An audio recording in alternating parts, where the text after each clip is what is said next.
Student কেমন আছো? I hope প্রত্যেকে শুধু ভালো না, ভীষণ ভালো আছো।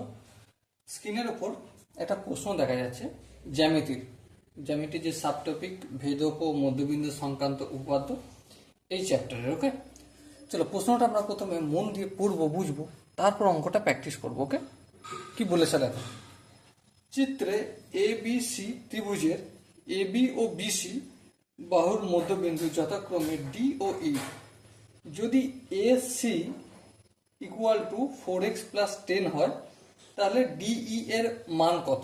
দেখো, প্রথমে আমি চিত্রটা অঙ্কন করব যেমন কোশ্চেনে দেয়া রয়েছে।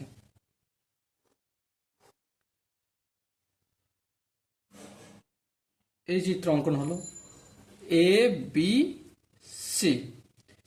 এ বি এর মিড পয়েন্ট হচ্ছে ডি আর বিসি এর মিড পয়েন্ট হচ্ছে ই। ইডি যুক্ত করা আছে। সো এখানে কি কি বলা রয়েছে যে AC equal to 4x plus 10, তাহলে ডিই মানে এইটা দৈর্ঘ্য নির্ণয় করতে হবে। দেখো আমরা কি জানি, DE equal to half of AC.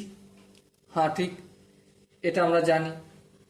তাহলে যদি তাই হয় তাহলে ডিই হাফ অফ এসি মানে কি 4x প্লাস 10, তার মানে কি এসে দাঁড়ায় 4x প্লাস 10 বাই 2, তার মানে আলটিমেট কি দাঁড়ায় 2x প্লাস 5, তাই না?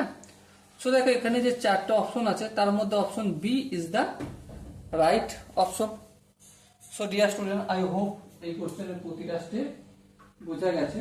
যদি কোনো স্টেপ বুঝতে অসুবিধা থাকে, ডাউট থাকে বা কনফিউশন থাকে, তার জন্য কি করতে হবে, কমেন্টে জানাতে হবে। ওকে, সো ডিয়ার স্টুডেন্ট, দেখা হচ্ছে পরবর্তী সেশনে। ততক্ষণ পর্যন্ত ভালো থেকো, সুস্থ থেকো এবং জয় হিন্দ।